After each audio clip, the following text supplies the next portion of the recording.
So John, let's start the midweek interview as usual with final thoughts on the Falkirk game. We could have taken all 3 points in a closely fought match. Yeah, it was. I thought it was good value for anyone who, neutral particularly, who came along to watch the game on Saturday, because you got two real good halves of football.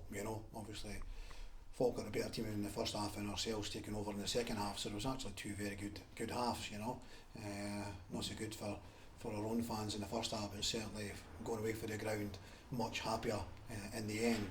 And yes, we possibly could have won it. Maybe at half time, maybe we were fortunate to be only the two down, and thankfully 2-0 was a lead that was still doable to come back from, and it was, and we did. And so very happy at the end of the game that we finished it so strongly, and the one who were looking to win the game in the end, and very close to winning the game in the end. But overall, probably a draw was a fair result. Yeah. We move it on. It's a break from the Northern this weekend with a cup tie against Glenavon. What challenge are you expecting from the Northern Irish side, given that they're a team that you haven't been able to watch in person, but lots of video? Yeah. Well, we haven't watched them in person, but we've certainly got loads of video analysis, video footage of them. So we know, as much as we need to know. I think it's very much about us. There is a freshness to this game. It's not a team that we play. I don't know if the Rovers have played them ever before, but certainly no in recent history. So there's a freshness to it. It's a cup tie.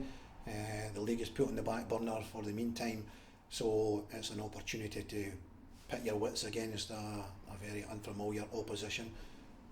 They obviously play in the top league in Ireland, so from that point of view they play in a strong league with teams like Linfield and Crusaders and teams like that. Obviously they're good quality teams who play in Europe more often than not. I know just 2 or 3 years ago going to watch Linfield when they were going to play Celtic in the Champions League qualifiers. I remember going and watching Linfield in these games, as I say, 2 or 3 years ago. So, these teams are playing at a high standard. So, I know we'll all look at the results, and they lost 6-0 against Larne on Friday night, and they lost 7, to Linfield on the weekend previously, but the weekend before that they won 3-1 against Ballymena. So, they're absolutely no mugs. They can again look at the league table and maybe near the bottom end of it.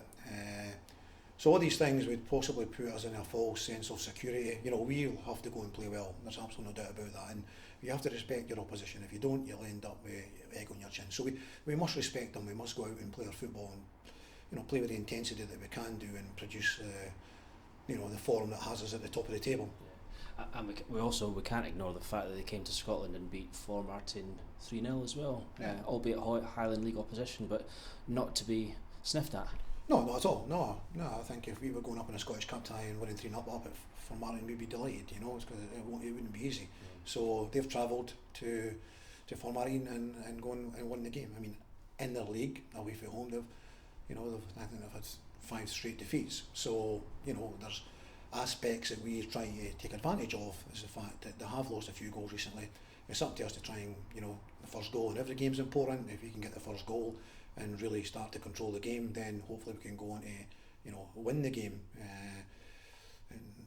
Recently in the last 2 games we found ourselves going behind and having to come from behind. At 4-4 we were behind and came back to win. On Saturday 2-0 got down at half time and come back to get a point. So we've been doing that, but it would be nice to get ourselves in front and take control and command in a game. You'll not be taking anything for granted in this game against Glenavon, but it's also a chance to keep the wheels moving, keep things ticking over in readiness for the next league game. So it could be a perfect set of circumstances for players to make their mark.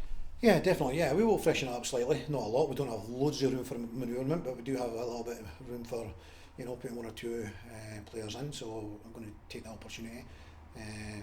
But yeah, it's also a matter of trying to keep the momentum going. We're very keen. We're in good form. I'm quite happy that we've got a game, even though we have a few injuries. But I'm delighted that we've got the game. It will keep us playing. It will keep us.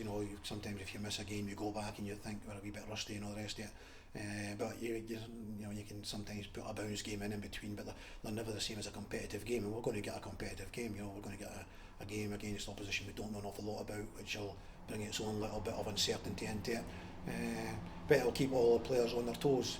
So yeah, we're happy to be playing, and we're looking to try and continue to win and continue the momentum. we always ask about injuries, and I think we're well up on the long-term injuries, but I understand there's a little bit of positive news about one of our players returning potentially. Yeah, Tony Dingwall has seen a little bit of light at the end of the tunnel for him. He's been out a long time. Obviously he had an ankle operation in the summer, and he was just struggling to get over the last little bit, but he got a guided injection into his ankle, and that seems to have cleared up the little niggly pain that he had. So he's now trained on Monday fully. He's trained Tuesday, full training. He's in here today now, no reaction to the training on Monday and Tuesday. So I'm hoping he's going to get through training today, tonight, tomorrow, and hopefully there's no reaction come Saturday, and we can get him on the bench at least. Yeah. And skipper Kyle Benedictus, hamstring strain, he had to leave the field on Saturday there. Are we looking at a couple of weeks there? 2 to 3 weeks, yeah. I think if we say 3 weeks, and hopefully he's back. If he's back quicker, great, it's a bonus. I think we've got to allow the 3 weeks. Got you, Well. Thanks for that, John. Good luck for the weekend, and best of luck in the Cup. Thanks, Neil.